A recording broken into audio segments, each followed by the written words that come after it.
Psalm 23 may be the most familiar chapter in the Bible, and that may be exactly why we fail to hear it.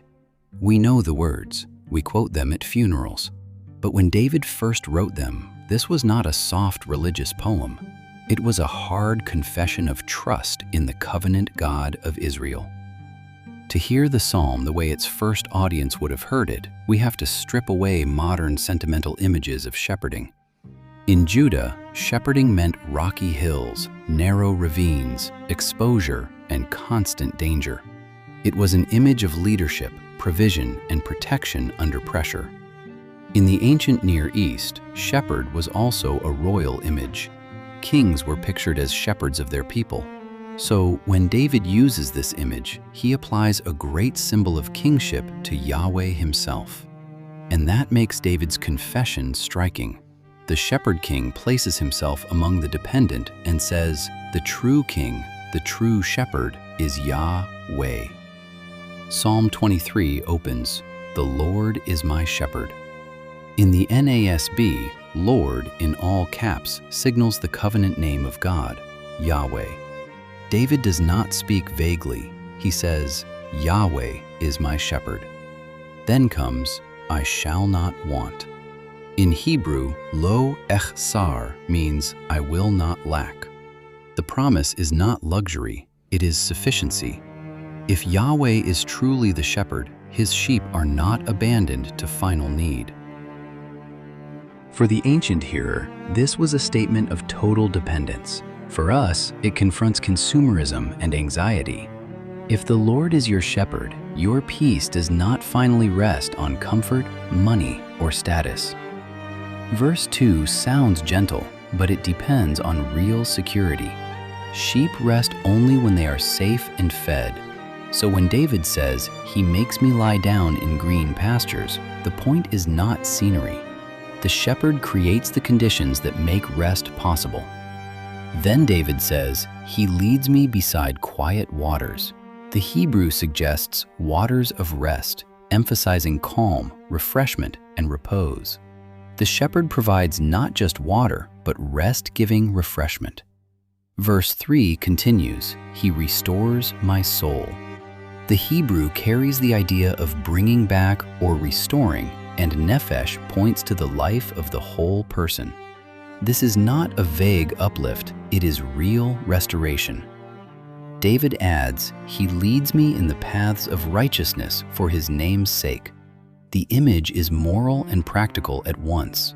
God leads his people on the right paths, the fitting paths, and he does it for his name's sake. His character and faithfulness are bound up with their care. God restores those who cannot restore themselves and guides them in ways consistent with his holiness. This destroys the myth of the self-made believer. At the center of the psalm, the grammar shifts. In verses 1 through 3, David speaks about God. He makes me, he leads me, he restores me. But in the valley, he speaks directly to God. For you are with me. Deep trial turns theology into personal encounter. The phrase, the valley of the shadow of death, can also mean deep darkness. Either way, the point is the same: danger, obscurity, and mortal threat. And yet David says, I will fear no evil, for you are with me. The rod and the staff are both instruments of the shepherd's care. Together, they picture his protection, guidance, and presence. The comfort of the valley is not the absence of danger, but the shepherd's nearness within it. In verse 5, the image shifts from shepherd to host. You prepare a table before me in the presence of my enemies. In the ancient world, this meant public honor, welcome, and protection.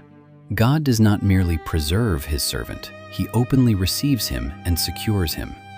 You have anointed my head with oil, my cup overflows. The picture is refreshment and abundance. God is not rationing care, he is displaying generous welcome even in the face of opposition. Verse 6 strengthens the picture further. The Hebrew behind follow often means pursue. God's goodness and covenant love are not trailing weakly behind the believer, they are actively pursuing him. David had known what it meant to be pursued by enemies, but here the pursuer is God's goodness and mercy. And the psalm ends with a vision of enduring communion. I will dwell in the house of the Lord forever. Christians have long seen Psalm 23 reach its fullest expression in Jesus. In John 10, he says, I am the good shepherd. The good shepherd lays down his life for the sheep. The shepherd does not stay distant. He enters danger himself. He passes through death on behalf of his people and secures the presence Psalm 23 celebrates. For Christians, the valley is never ultimate because the shepherd has gone before us. So Psalm 23 leaves every reader with one searching question. Who is shepherding your life? If you are your own shepherd, you will eventually reach your limits.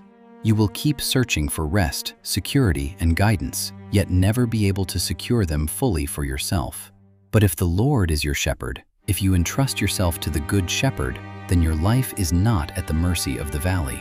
His presence goes with you, his care sustains you, and his goodness pursues you all your days.